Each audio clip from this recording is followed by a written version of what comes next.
Hey, hi. Thanks for stopping by. I'm Hamilton Alogaga, accountant by design and qualification, FP&A though, by professional skills acquired through advanced financial modeling and commercial exposure. I've been rather fortunate to have gone through the hoops that started as a managerial accountant in the very first place and then evolved through FP&A and into leading positions across different industries and exposed to many tools, sometimes way too many for my liking. And then you got systems and interpretations of what FP&A is actually supposed to be. Across companies today, there is one recurring theme: the expectation that FP&A will transform finance versus that reality that it rarely does. Recruitment teams filter through hundreds of CVs. Titles, you know what, they look right. Experience looks solid and cool. But months later, same leaders still wonder why the expected transformation hasn't happened yet. Dashboards are built.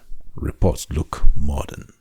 Yet, finance still spending its time explaining the past, not shaping the future. And that disconnect isn't a hiring problem. It's what I found out to be a rather systemic one.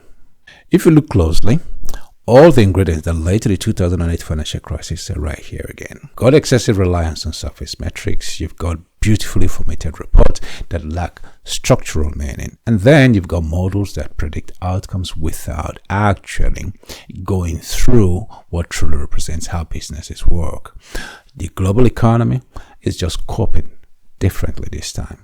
Regulations, liquidity, and technology. But inside companies, the same fragility still persists.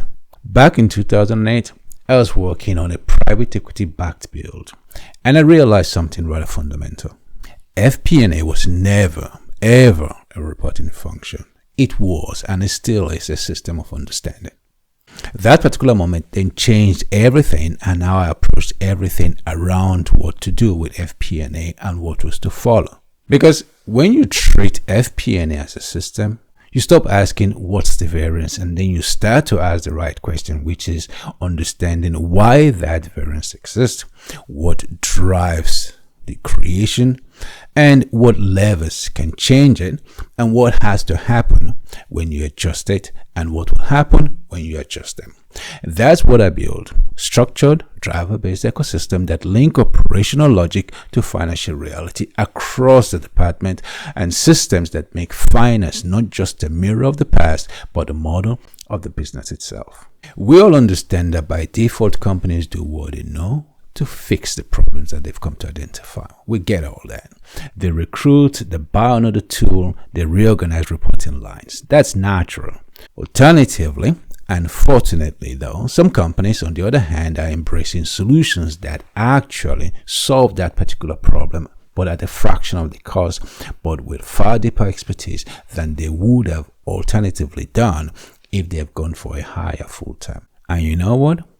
That's where FP&A as a service makes all the sense. Not as an outsourcing, but as an embedded expertise that helps you build the structure your finance team need to operate strategically. And this particularly matters for companies that are in the middle ground, the 50 to 200 headcount range of companies. They're small enough to stay agile, but large enough to face serious complexity. You've got multiple revenue streams. You've got things like subscription model, professional services, and transaction-based income, all inside one operating framework. And these companies, they often need the same level of insight and structure as a major enterprise, but without the army of specialists around.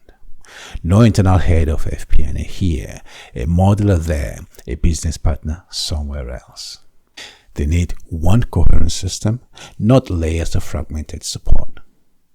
Meanwhile, your investors are asking the right but demanding questions.